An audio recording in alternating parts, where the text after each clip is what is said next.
Colombianos muy atentos porque tiembla el uribismo y tiembla el señor Abelardo de la Espriella porque David Murcia Guzmán está a un paso de recuperar su libertad y no es cualquier persona, es el hombre que conoció por dentro cómo se movía el dinero, el que sabe demasiado y el que ha lanzado acusaciones que incomodan a más de uno en nuestro país, porque si Murcia sale, la pregunta no es si hablará, la pregunta es a quién va a salpicar. David Murcia Guzmán está pidiendo su libertad con un argumento claro: ya pagó en Estados Unidos, no lo pueden castigar dos veces por lo mismo. Pero lo que realmente tiene nervioso a muchos no es su salida, es lo que podría venir después, porque supuestamente hay temas que quedaron sin resolver, versiones que nunca se aclararon y nombres que siguen apareciendo. Y aquí es donde el nombre de Abelardo de la Espriella vuelve a sonar, porque Murcia lo ha señalado públicamente de afirmar irregularidades en el manejo de dineros. Sus acusaciones son graves, que han sido negadas por el señor de la Espriella, pero que no desaparecen en nuestro país y que incluso fueron expuestas en espacios de periodistas como el señor Daniel Coronel, lo que llevó al debate nacional. Y escuchemos muy bien lo que han dicho sobre el señor David Murcia y cómo ha pedido su libertad, ya que el señor cumplió los años que le dieron de cárcel.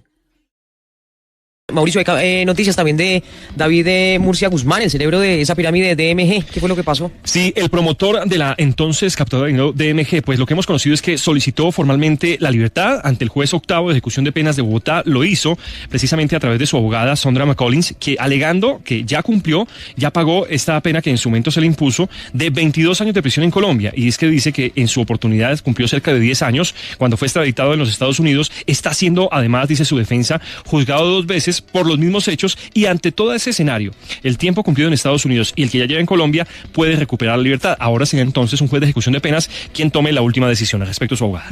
Él fue detenido el 19. Como ya sabemos, habrá más de un político por allá haciendo movimientos raros con el fin de dejar al señor David Murcia Guzmán en la cárcel, porque como sabemos, por allá más de uno saldrá involucrado después de que este señor salga a la calle y empiece a decir las verdades que han ocultado durante mucho tiempo estos políticos en nuestro país.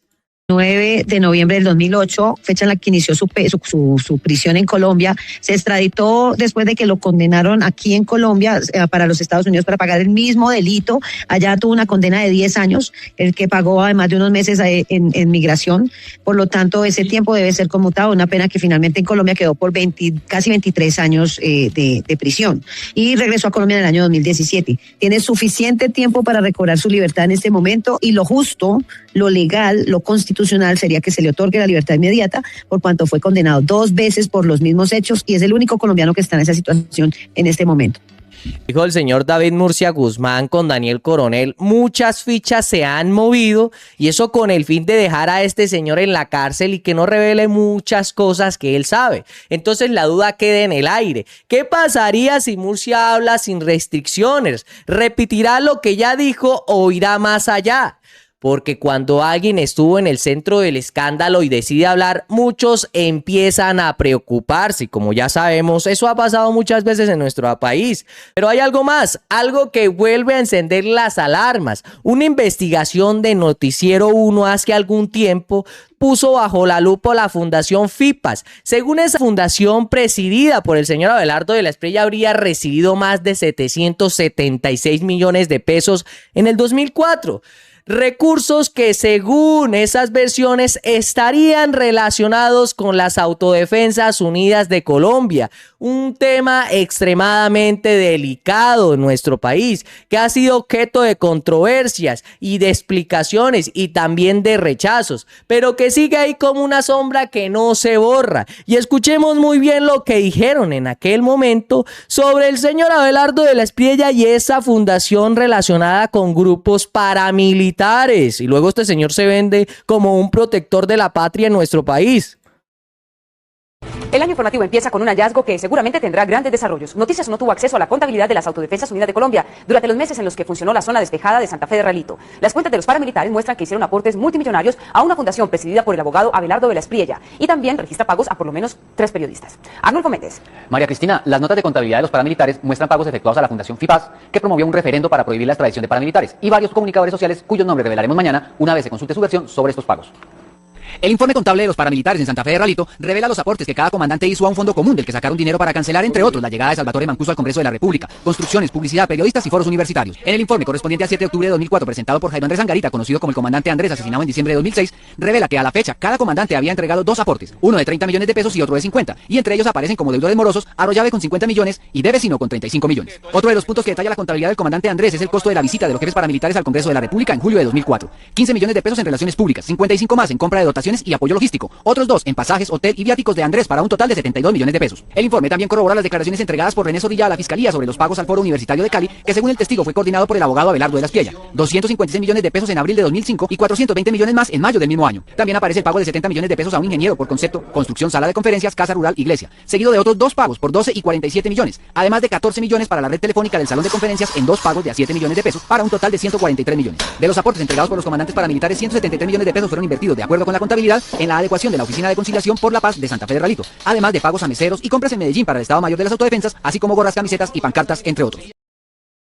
Y es que esto queda muy claro. Luego este señor dice venderse como firme por la patria de nuestro país, defendiendo criminales, robando a los criminales, y luego sale esto que salió ya hace algún tiempo. Eso fue en el 2004, cuando según esta empresa que era presidida por el señor Abelardo de la Espriella recibió 776 millones de pesos de grupos paramilitares. Y luego sale este señor a atacar al gobierno del presidente Gustavo Petro tras las últimas acusaciones mentirosas que hizo la señora Rodríguez, exdirectora del DAPRE, que últimamente le han tumbado poco a poco todas esas acusaciones que han hecho falsa. Pues al señor Abelardo de la Espriella se le ha ocurrido decir que esto es injusto, que él ya lo venía denunciando en algún tiempo, cuando él es el que ha sido más involucrado a lo largo de su trayectoria como una de las personas que más ha defendido a criminales en nuestro país, y ahora con ese escándalo de los 776 millones de pesos que recibió según esa empresa de grupos paramilitares, pues causa más revuelo, porque esa noticia ha estado dando vueltas en las redes sociales últimamente. Lo que cuenta Angie Rodríguez es algo que he venido denunciando desde el principio del gobierno desastroso de Gustavo Petro. Pero ahí sí está el señor Abelardo de la Espriella para atacar al actual gobierno. ¿Por qué no acepta la invitación que le ha hecho el señor Daniel Coronel para que le explique a los colombianos alguna de las cosas que ha hecho en el pasado y sobre lo que ha sido relacionado? Únicamente sales a atacar al gobierno actual y al señor Iván Cepeda, pero pues no dice nada de su pasado. Ese en realidad no es un gobierno, es una empresa criminal, una mafia, cuyo jefe es el presidente de la República. Cuando yo sea presidente, voy a destapar toda la podredumbre que esta gente ha traído para destruir a Colombia, para acabar con la democracia, la libertad y la institucionalidad. Y presentaré todas las pruebas ante las autoridades competentes para que nada de lo que ha hecho el régimen de Gustavo Petro quede en la impunidad. Este señor acusa falsamente con calumnias al presidente Gustavo Petro cuando él ha sido cuestionado a lo largo de su vida con proteger criminales. Este señor ha sido relacionado muchísimas veces supuestamente por defender a paramilitares y ha sido relacionado con paramilitares. Escuchemos muy bien lo que vimos en aquel entonces cuando revelaron eso en Noticias 1. Esas son noticias del pasado de estas personas, ese pasado oscuro que han tenido, que no quieren hablar de eso, que no quieren aceptar entrevistas con Daniel Coronel, porque saben que esos periodistas sí les cantan la verdad en la cara. Pero para acusar sí están buenas estas personas. Colombianos, este video ha llegado a su fin. Nos vemos en la próxima.